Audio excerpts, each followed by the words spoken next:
Yeah, I think I'm getting. It was like, hey, add me to the Skype call. Alright, alright. Hello everybody. It's here is some Starcraft. We're gonna be casting Layziebone. Some of you might remember he was the victor of our tournament. And he was playing versus a Masters League player, and he's platinum. So this is interesting. Let's see how it plays out. For the first time ever, a replay that's not mine. Yes. Woo! I have my friend Zeno or Zach, one of the two, whichever one he prefers. Uh, Okay. Dual com with us. You got anything to say or? Oh man, no, I'm just excited because this guy was pretty good. So Yeah.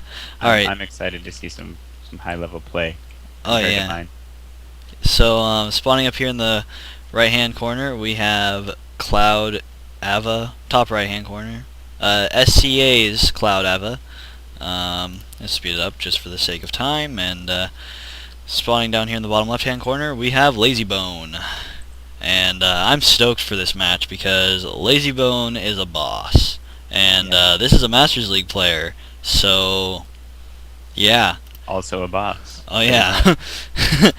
I mean, Plus we got basic. whirlwind and cross spawn, so you know that's just gonna mean a big long epic game. Yeah, well, generally it would be a big, long, epic game. And 20-minute replay, that's pretty long, pretty epic.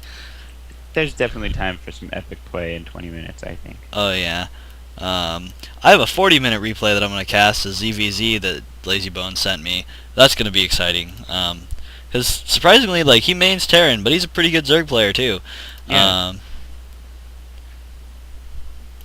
I would agree with that from what I've seen. yeah. Alright, so SCA's CloudAVA has got his spawning pool, getting his Zergling speed. He's got his hatchery. Wasn't paying all that much attention. I think that was a hatch first. It was a hedge first, yeah. All right, well that's good. At least one of us was. Lazybone's got a Reaper hanging out here. Is he just waiting for more, or? I Um, always thought he the. probably just had him. Well, he's got. I'm not sure what the one back at home is doing, Oh, he's. but Oh, okay. I wasn't paying attention. I didn't see that one. All right.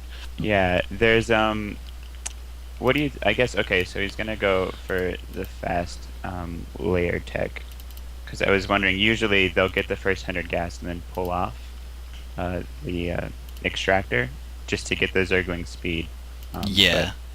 it looks like he's gonna get all 4 of his gases up before he takes his third, which usually is I'm means some sort of aggressive play or tech or up. Muta. I don't think it would be a Baneling bust. That's quite a bit of gas for. That'd be a really heavy Baneling bust. But Yeah, just got some Hellions and some Reapers coming on out.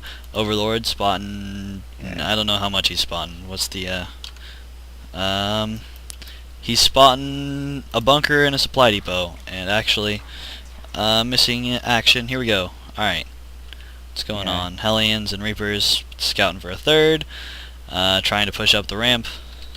Yeah, CloudAVA though is completely in the dark. He has no idea really what's going on. I guess, but seeing that gas going down for Layziebone, his overlord's catching that. That should be, I think, he probably knows that should be the 4th gas or so, the 3rd and 4th gas coming down. So that's a pretty good tell about what can be going on still. So, but we have the 3rd going up, or the 3rd is up. Sorry. For Layziebone? For Layziebone, yeah, he's got the 3rd. I mean, it's sitting in his base, but he's just using it to saturate Yeah. early. That's what I always thought was really cool about Terran players. They can just kind of build their extra base. I guess Zerg players can kind of do a similar thing, but I'm a Protoss player, so I can't really just like they're Yeah, up with an extra nexus right there too. exactly. They have CloudAVA uh, going out to take his 3rd right now. I mean, maybe if I like ran out of Corona boost, like a lot of Corona boost. Oh man, if I just want, I never can nail all my Corona boosts. It's like I always end up with like nexuses with full energy, and it's like you got to be nailing those. Well, yeah, I understand that. I just not very good at that, you know. So um, this is nice. We're gonna have these mutalisks pushing back. He's gonna kind of regain map control.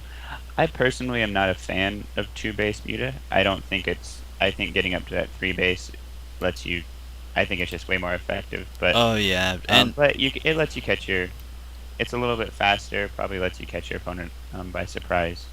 So yeah, and for now, from this point on, 10 minutes, and he's just gonna have map control. And there's not too much that Layziebone can do to deny it. yeah, it's so true. Unless he gets like, oh geez, those lings are gonna. Well, those two hellions might actually. Nope, nope. Stutter step actually kind of killing him there. I don't really think that hellions are really a stutter stepping ability. Uh, Very stutter steppable. Yeah, it takes, I think, to get the most effective, I guess, the highest effectiveness out of your Hellions, you really gotta have that. You need to pull away the one being attacked, but let the other ones keep firing at the Zerglings. Otherwise, the Speedlings are just gonna tear them apart. And that, I mean, I know personally from my level of play that doesn't happen, so I pretty much just try to run away. Yeah, yeah, and it's Unless also I have. yeah. So 2-2 actually going to be researched right now by our Terran player, Okay.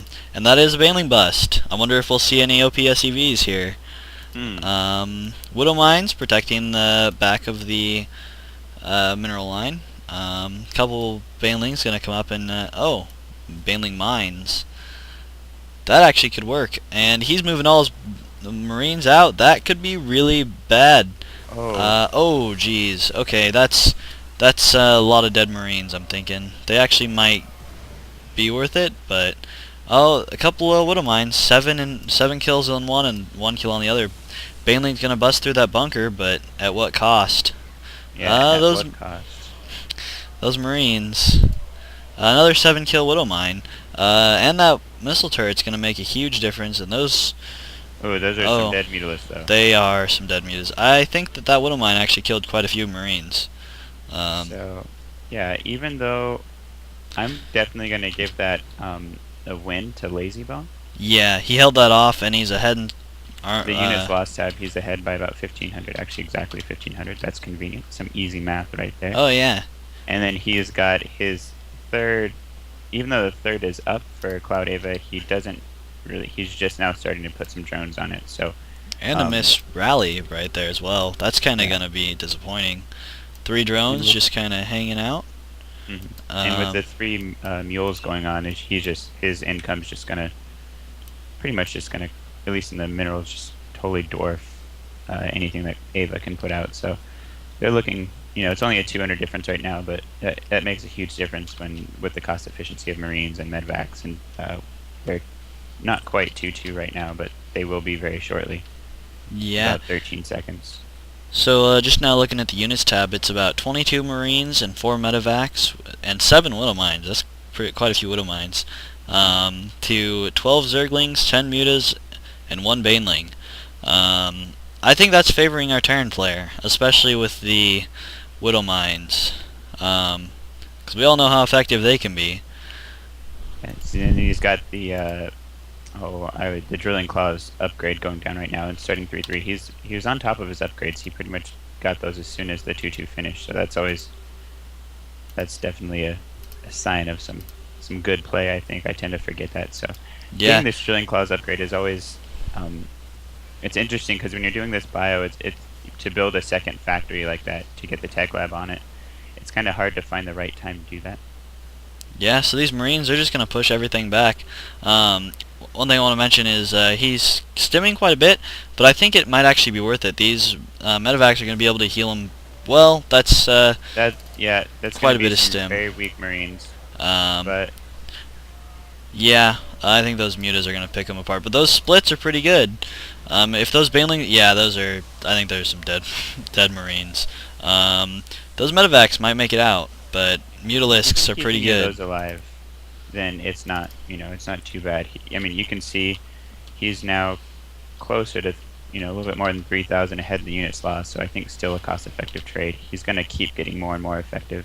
Yeah, if at the rate of these exchanges, Marines aren't very expensive, and killing off those mutas makes a huge difference, and even the Banelings too. And you see how he kind of throws a few Marines up front instead of like letting the rest of them take the whole. That's pretty good play. If he had any Marauders, that's what a lot of times you'll see Terran players will stem the one Marauder and have the rest of the Marines behind it, and I think that's how you'd. He really wants that one Baneling, and you can definitely see the difference in speed on the creep, and he sees the creep and he does not want to engage on it. Yeah. Yeah, so all in all, whoa. Widow Mines, I think, actually just killed quite a few Marines. Wasn't sure exactly what happened there. It's kind of annoying. they will go off on the eggs. Really? Wow. Yeah, actually, it just did it right there. Ultralisk eggs, too. But that Ultralisk is going to pop, and that is the scariest thing ever. You see this little tiny egg, and then all of a sudden, Ultralisk. What? Oh, whoa. Got the cancel on the egg from the Widow Mines, but what's the upgrade? The Zerg player's got 1-1. Has he got anything else? No, he's just getting units right now. Yep, it's gonna be 1-1, and even though those Ultralisks are still scary, if he's got 3-3 going, his 3-3 is done. He's got the drilling claws. These Ultralisks aren't gonna do much without the chitinous plating. No. Even against a decent number of Marines. Now, I'm interested to see right there if he gets that off. That would be very nice, but... Oh, yeah, that one Baneling. He hasn't... Oh, that could be some dead Marines. I'm gonna keep... Oh, no. Those Ultralisks... you see immediately, as soon as he sees the Ultralisks, he starts pumping out Marauders. Ooh. Whew, I don't know if that was cost effective. The units lost tab, kind of even... No, not at all. Still 6,000. Marines are just so cheap. Yeah. And he's got the Marauders building now with the 3-3. They're kind of spawning in an unfortunate position right there. Yeah, it happens though. 3-3 Marauders are a scary, scary thing, especially coming from a Protoss player's perspective. He does have one medevac that's completely full of Marines, which I don't know if he was planning on dropping at first, or is it just a misclick? I'm gonna say a misclick. He picked him up originally in when he was trying to, I guess, kite away from those Ultralisks. Speaking as a Terran player who's done that many times, I'm gonna say it's a misclick. But he's caught it now. He's starting his drops. He's letting them down. So yeah, this is gonna be interesting. He's gonna unload that medevac, and I think he's just gonna push for a victory here. He's 180 out of 180, and this could be GG. Yeah, he's got a huge supply lead going on over here. Oh yeah. As long as he checks for these Banelings, I think he's gonna be okay. Good splits. Oh yeah, the Widow Mines could. Oh, the Widow Mines made a huge difference. The Marauders, the Marines. Yeah, that's GG. That's 101 supply, even more now. Sending in the Overlord. Oh, the Overlords. Yeah. Not even a GG.